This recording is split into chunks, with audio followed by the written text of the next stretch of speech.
Bonjour tout le monde, je me présente, je suis docteur Stambouli, résidente en deuxième année de cardiologie. Aujourd'hui, je vais aborder avec vous les troubles de l'excitabilité de l'étage supraventriculaire. Donc c'est un thème important puisque ce sont des troubles qui sont fréquemment rencontrés dans la pratique quotidienne, que ce soit en consultation ou bien aux urgences. Ils surviennent aussi bien chez le sujet jeune que le sujet âgé, dont la gravité est variable, pouvant même compromettre le pronostic vital de l'individu.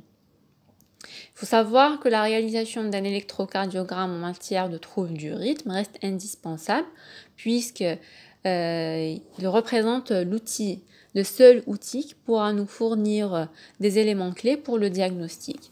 Chaque type d'arythmie présente des aspects électrocardiographiques qui lui sont propres, qu'on s'acharnera à rechercher devant un tracé de CG pathologique pour pouvoir les identifier. C'est l'intérêt donc du TD d'aujourd'hui.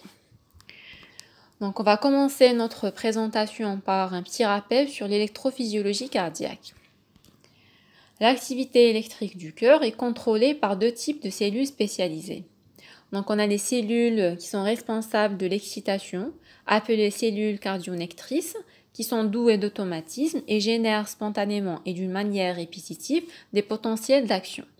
Ces potentiels d'action seront par la suite conduits aux différentes cavités cardiaques par des cellules spécialisées dans la conduction, représentées par les fibres lentes du nœud atrioventriculaire et les fibres rapides du réseau de His et Purkinje.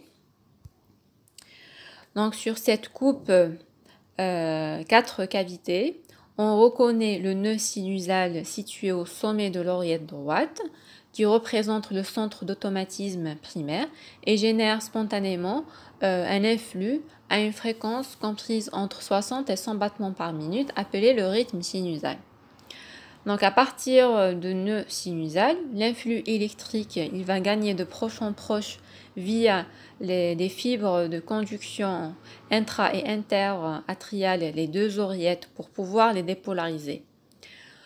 L'influx, une fois arrivé au niveau des bases des deux oreillettes, converge vers le nœud auriculo-ventriculaire où il va subir un ralentissement avant donc de passer vers les ventricules en empruntant donc le faisceau de His, ces deux branches de division droite et gauche pour se terminer au niveau de la pointe du cœur dans les fibres du réseau de Purkinje.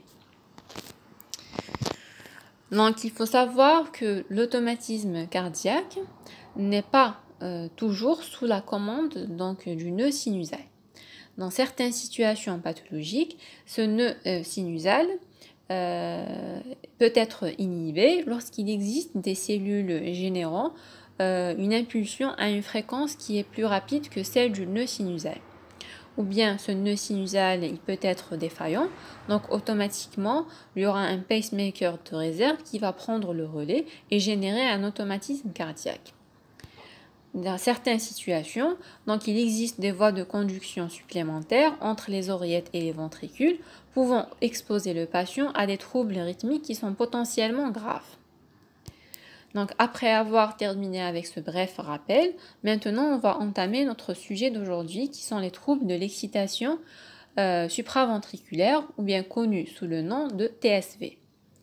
Donc c'est un ensemble d'arythmies qui prennent naissance au-dessus de la bifurcation des faisceaux du His, impliquant ainsi, soit pour leur initiation ou bien leur pérennisation, deux structures principales, qui sont les oreillettes et le nœud atrioventriculaire. Donc ces arythmies sont classées essentiellement en deux groupes. On a les arythmies atriales et les arythmies jonctionnelles. Dans les arythmies atriales, on va voir l'extrasystole atriale qui est une arythmie non soutenue et le groupe des tachycardies qui représente donc la fibrillation atriale, le flotteur atrial et les tachycardies atriales. Pour ce qui concerne les arythmies jonctionnelles, on va voir essentiellement deux types. Ce sont les tachycardies réciproques par réentrée intranodale, bien appelée la maladie de Bouvray, et les tachycardies réciproques utilisant un faisceau accessoire. Donc on va commencer par les extrasystoles atriales. Une extrasystole atriale est définie comme une dépolarisation prématurée qui peut être unique ou répétée, qui provient d'un foyer ectopique. Donc le mécanisme, c'est un foyer d'automatisme anormal qui va prendre la commande à la place du nœud sinusal. Ce sont des arythmies qui sont bénignes et souvent asymptomatiques. Donc à l'électrocardiogramme, une extrasystole atriale apparaît comme des ondes de P, appelées ondes P', dont la morphologie est différente des ondes de P sinusales et qui survient d'une manière prématurée. Donc je vais vous l'expliquer directement sur cette tracée de CG. Donc si vous remarquez bien sur le tracé d'en bas, sur le D de long, donc on a des ondes de P qui sont marquées par des flèches rouges. Ce sont des ondes de P qui ont une morphologie différente de l'onde de P sinusale qui la précède. Donc elle est négative alors que l'onde de P est positive. Et on a dit que ce sont des ondes de P qui surviennent d'une manière prématurée. C'est-à-dire, si on prend l'intervalle entre l'onde P sinusale et l'onde P', on voit très bien qu'il est plus court que l'intervalle séparant deux ondes P sinusales.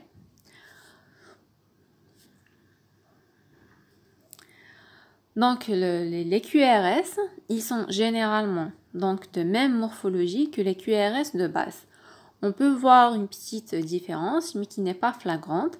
Ils sont généralement fins, puisque même si l'influx provient d'un foyer ectopique, mais il est conduit par les voies de conduction habituelles nodo-ischiennes.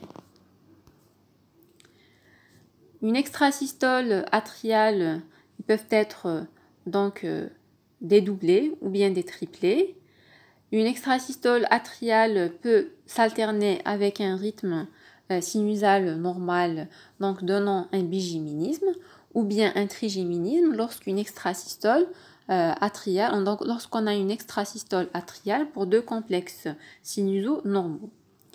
Donc lorsqu'il existe un seul foyer ectopique, donc il va donner toutes les ondes de P vont survenir de ce foyer ectopique systématiquement à l'ECG. Donc on aura des ondes de P qui ont la même morphologie. Donc on va parler d'extrasystoles atriales qui sont monomorphes. Dans le cas contraire, lorsqu'il existe plusieurs foyers qui déchargent d'une manière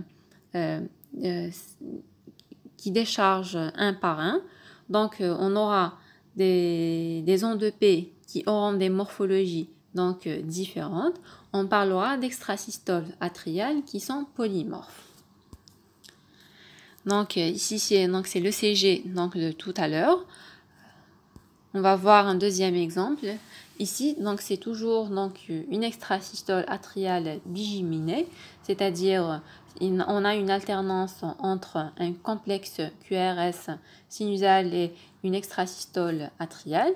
Donc la particularité de cette ECG, c'est que les ondes de P' ne sont pas facilement identifiables. Donc on parle d'ondes d'extrasystole bigéminée qui sont masquées. Donc il faut bien faire attention et pour pouvoir démasquer l'onde de P' qui survient directement sur l'onde de T, à la fin de l'onde de T. Donc après les extrasystoles atriales, on va voir la fibrillation atriale, qui est la plus fréquente des tachycardies supraventriculaires. Donc ce sont à la fois des foyers de micro-réentrée et d'automatisme anormaux situés dans l'oreillette droite ou bien l'oreillette gauche, qui est responsable d'une activité auriculaire qui est très rapide, dont la fréquence peut atteindre les 400 voire les 600 battements minutes et complètement désorganisée.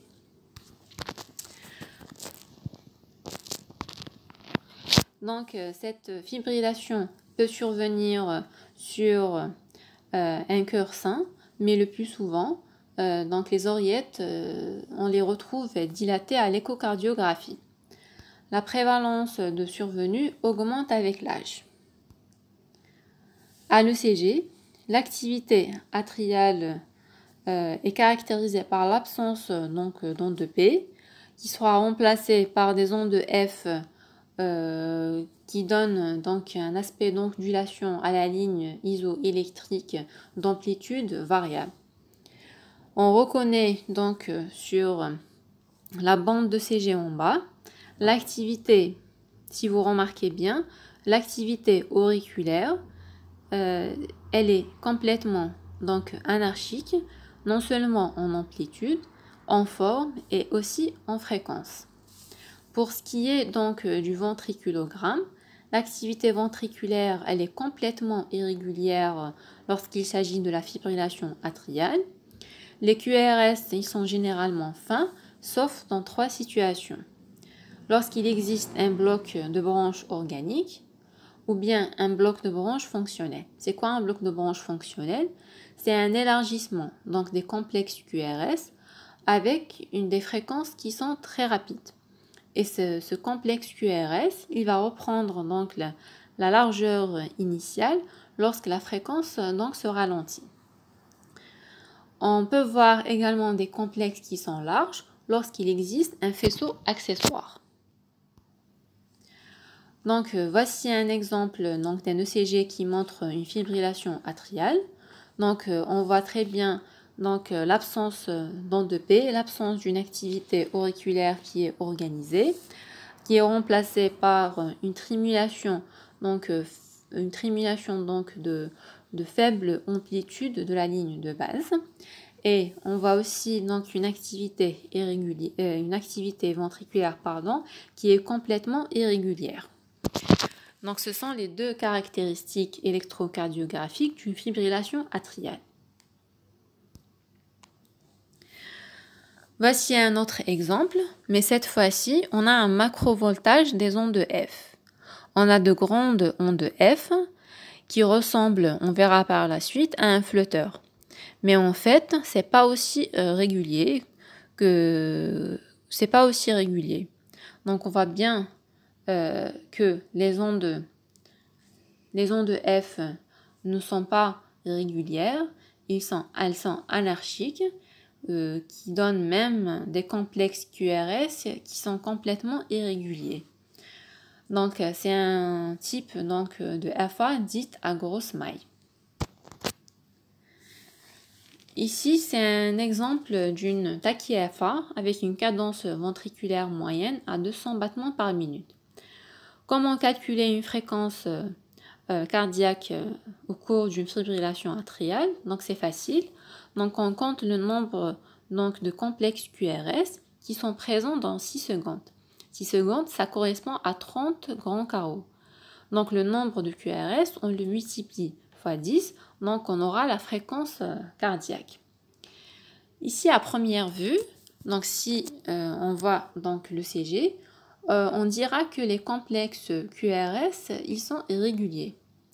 Mais si on prend notre règle et on compte d'une manière précise donc l'intervalle entre ces complexes QRS, on va voir qu'il y a une légère irrégularité. Donc il faut faire très attention devant les tachy-FA qui sont très rapides, qui peuvent vous sembler régulières alors qu'elles sont irrégulières. Donc on parle de FA dite pseudo-régulière. Donc après avoir terminé avec la fibrillation atriale, on passe au flotteur atrial, qui est une TSV également assez fréquente, caractérisée par une activité atriale régulière, monomorphe, dont la fréquence est généralement comprise entre 150 et 300 battements par minute. Le mécanisme pathologique répond au principe de réentrée. C'est quoi une réentrée? Donc la réentrée, on peut la définir comme une réexcitation d'une région du cœur par un influx qui revient à son origine après avoir réalisé une boucle plus ou moins grande.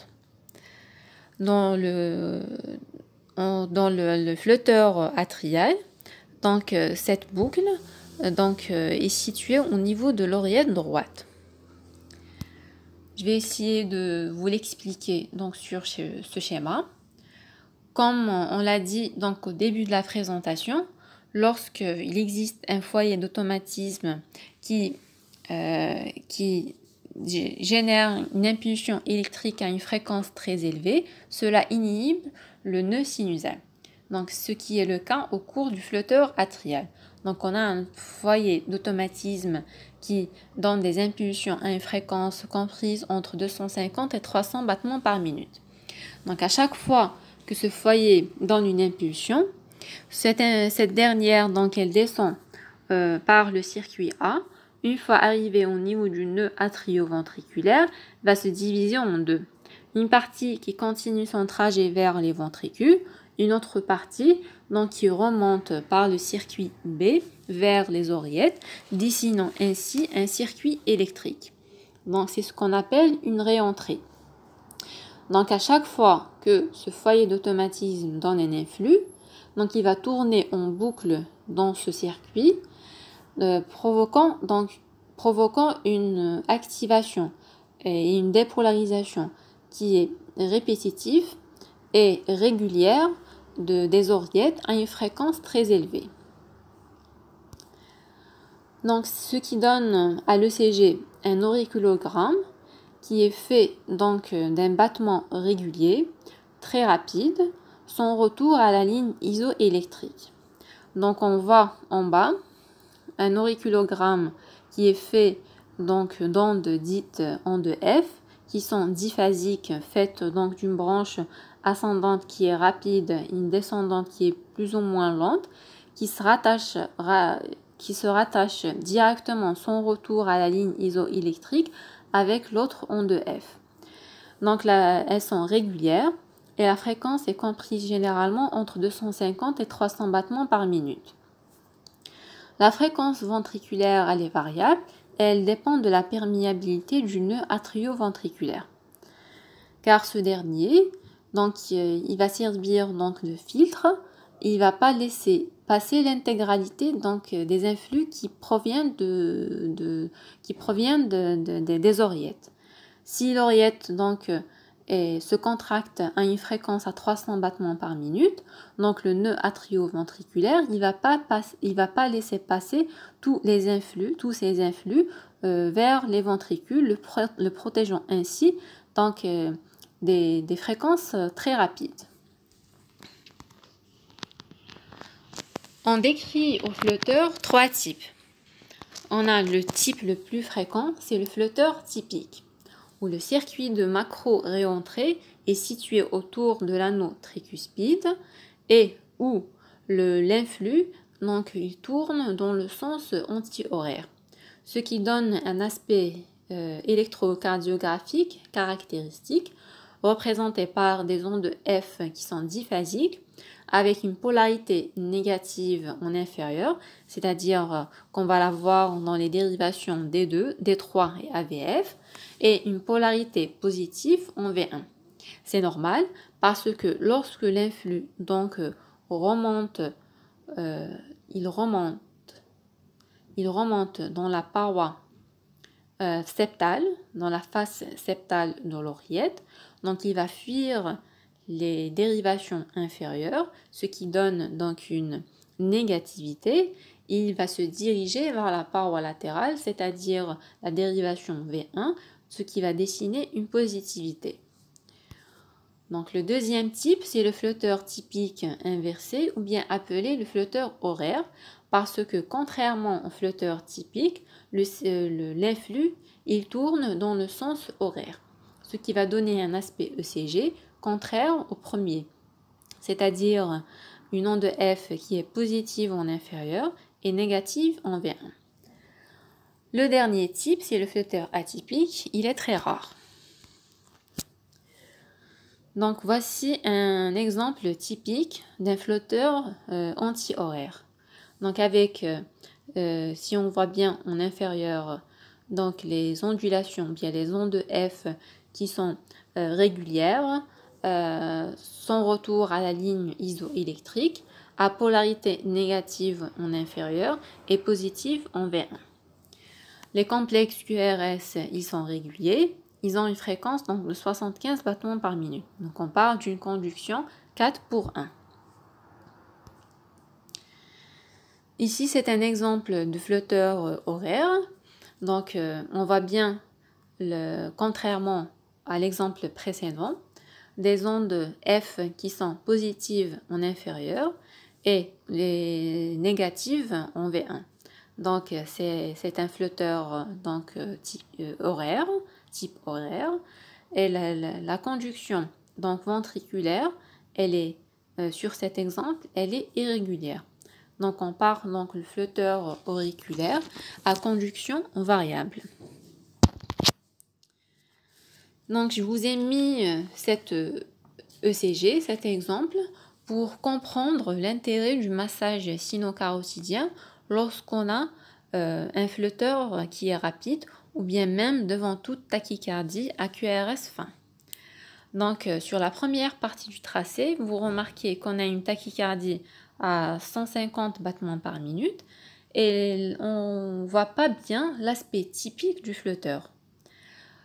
D'où l'intérêt du massage sino-carotidien qui a démasqué, vous voyez par la suite, qui a bien démasqué le flotteur.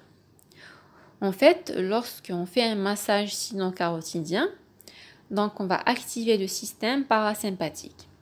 Ce dernier, il va ralentir la conduction au niveau du nœud atrioventriculaire, ce qui va ralentir la fréquence ventriculaire, alors que les oreillettes vont continuer à se recontracter à la même fréquence.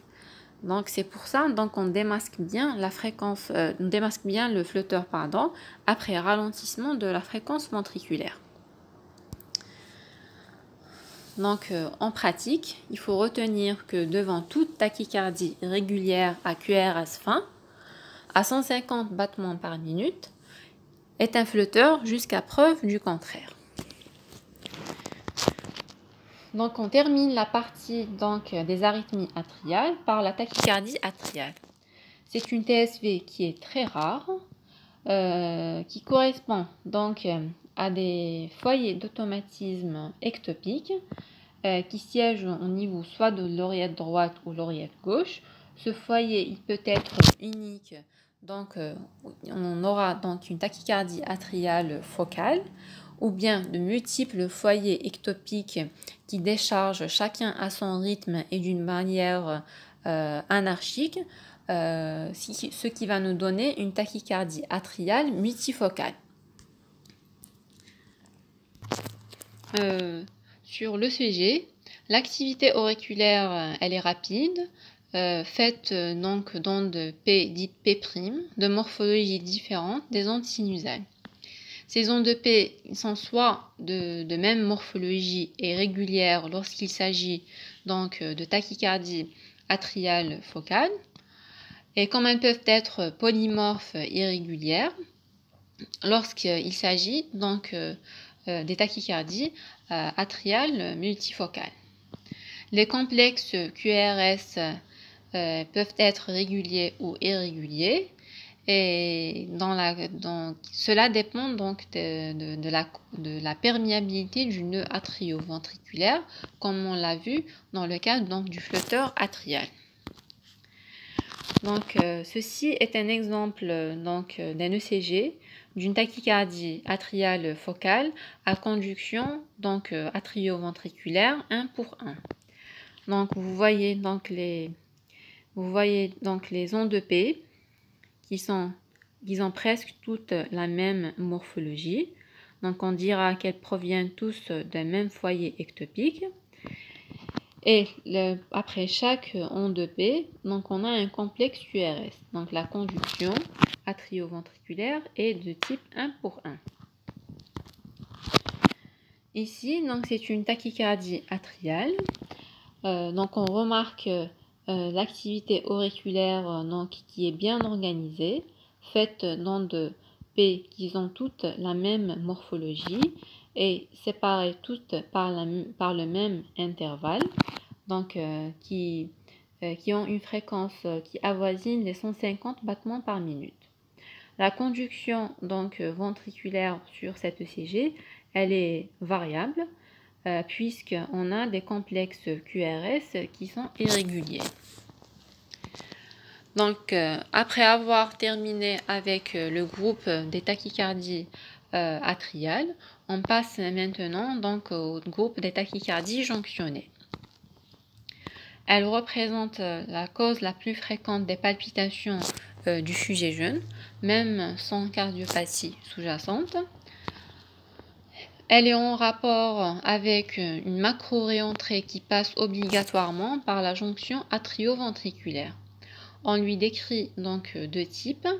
Donc on a les tachycardies réciproques par réentrée intranodale, qui est la plus fréquente, et les tachycardies sur faisceau accessoire, on l'appelle par réentrée atrio-ventriculaire.